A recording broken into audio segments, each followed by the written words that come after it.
I want to preface this video by saying I'm not 100% sure how legit any of this stuff is. It might be total BS, but I figured if there's news, you guys deserve to know. You guys might be able to call me some Class A type reporter up in here.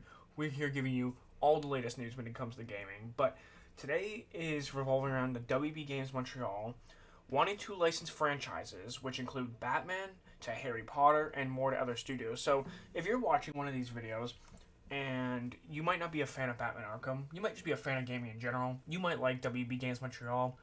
This could really go to everybody who's a big fan of these big name, games and TV shows and whatnot. So we're going to read this article and we're going to give our thoughts on it. So without wasting too much of your time, let's get right into the article. So it starts off by saying Batman, the Justice League, Harry Potter, Looney Tunes, Game of Thrones, the list of intellectual property owned by Warner Bros.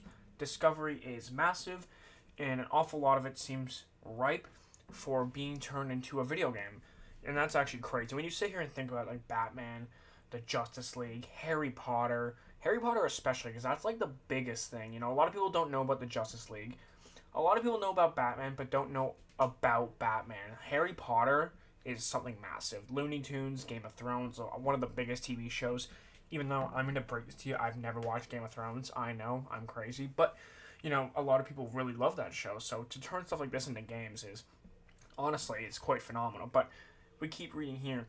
If you're thinking WB's been a little slow to leverage that library, it sounds like the company's leadership agrees and is looking not just to make more of its own games, but to license out some of its biggest franchises to other game studios in the future. Now, this might tie into something later. I'm not 100% sure. But I read another article about this earlier, and it basically was stating that 2023 was one of the biggest years for Warner Bros. In terms of profits after releasing Hogwarts Legacy, where this year has been one of their biggest, failures, I guess you could say, in terms of profits because of, the Suicide Squad game absolutely tanking in sales. So it looks like that they're looking to branch out, maybe, sell these properties to other developers in hopes to, make those profits come back up in order to make more money.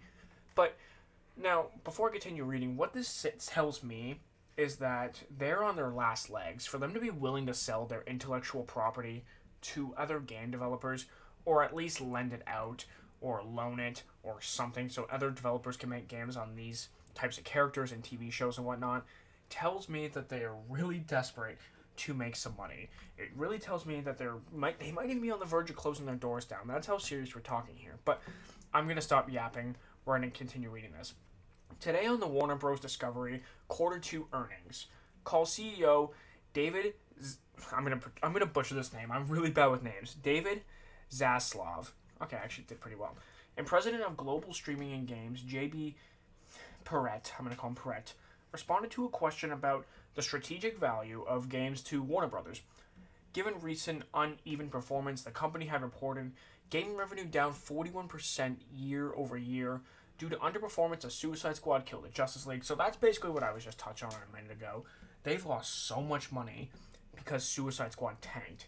And that leads into something else I'm going to talk about later. Compared to Hogwarts Legacy's massive success last year, because people love Harry Potter, right? Does WB Games as a core part of its portfolio?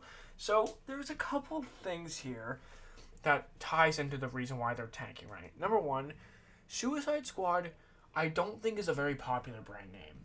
It's popular, people know about it. Not a lot of people know, though. Not a lot of people, I don't think, saw the movies. They don't know about it as much as Hogwarts Legacy and the Harry Potter stuff. People don't know about this as much as Batman. They don't know about it as much as, Game of Thrones. These titles are much more popular than Suicide Squad, and I think that's part of the reason why the sales tanked. But something else as well, I never played Hogwarts Legacy. I'm not a Harry Potter fan. I know nothing about that. But if I was to guess, the gameplay was probably pretty decent in Hogwarts Legacy. I'm not a fan of Harry Potter, and maybe you don't have to be in order to enjoy the gameplay experience in itself. But I'm sure you do in order to notice certain things within the story. But that's neither here nor there. But the other thing as well is I think the in-game quality itself, and I'm not talking about graphics, I'm not even talking about the combat of Suicide Squad. That's not my issue with the game. It's the overall campaign itself, and it's just not very entertaining. The campaign itself was very forgettable, and I would not want to replay it again, and I don't plan on replaying it again anytime soon. Seems like the answer is yes. Both Zaslav and Perret explained that they wanted to grow the gaming business, especially in the free-to-play space, which I'm assuming they're referring to Battle Royale style games, which Perret says can help balance out some of the ups and downs of the cycle console industry. That's part of why WB acquired Player First Games, developer of Multiverses, earlier this year. I didn't actually mind Multiverses, personally. Zaslav followed up by noting that not only did WB want to keep leveraging its 11 studios, but that there's a lot of interest among others in coming to take advantage of some of the IP for gaming, which we're looking at. Here are both the answers below. So Perret states, we look at the evolution of the storytelling and interactive entertainment as a space and say it's one of the unique areas in media that is growing. That is very true. Like, I would definitely say storytelling's become a lot more complex because you need to have a really good world build, really good graphics, really good gameplay. You need to have interesting characters that have good character development. So it's become much harder to keep people engaged nowadays because of how complex it's become. Both growing in terms of time spent, growing in terms of engagement, and growing in terms of revenue. And so we still see this as a huge opportunity for us. We know that our franchises, particularly in a world where the gaming industry launching brand new franchises is getting harder and harder for a number of reasons, including IFDA. I'm really bad with certain words, so you're going to have to give me a bit of a break here. Depreciation. Deprecation. What am I saying? And more challenges with marketing and customer acquisition, and that franchises like the ones we have are in high demand and can help in launching games. So I wonder if that means that if they, allow other developers to work on these games, do WB still want a say in how the game goes? Do they still want some control?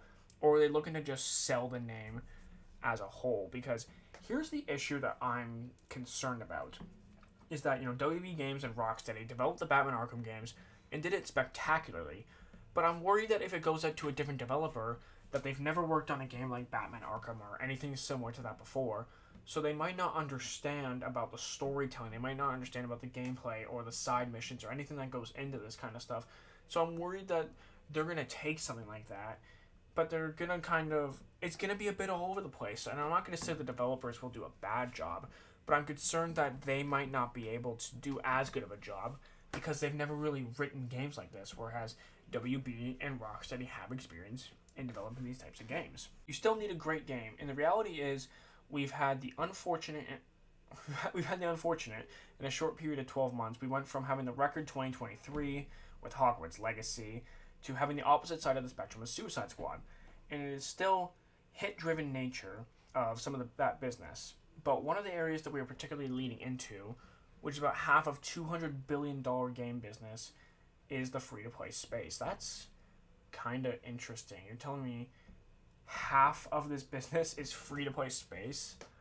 I mean, that's because people are willing to put money into a game they don't spend any money on. But I'm not gonna read like all this word for word, but I will finish off this bit here because this seems to be a bit irrelevant for what I'm looking to get into.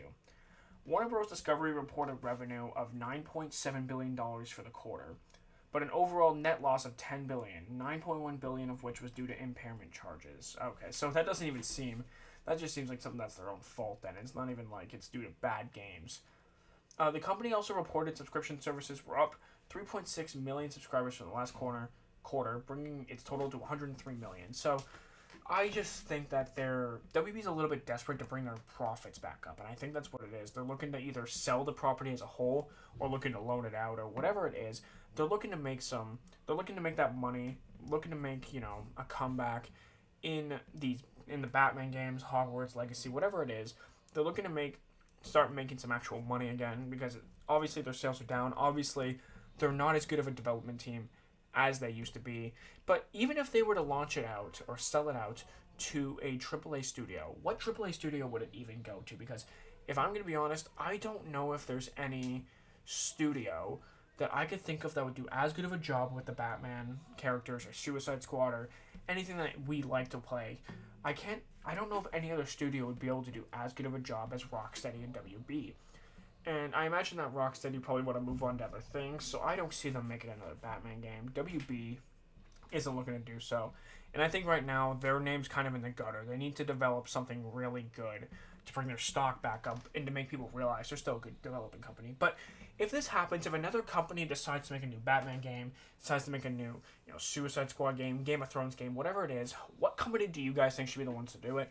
I'm concerned with any company that does it. It doesn't matter which one you pick. I'm going to be concerned just because I don't think they'll be able to do as good of a job with the storytelling as companies like Warner Bros., like Rocksteady, who have already done this. So let me know what you guys think down in the comments below. Thank you guys so much for watching. Make sure to subscribe for more content, and I'll see you guys in the next one. Peace!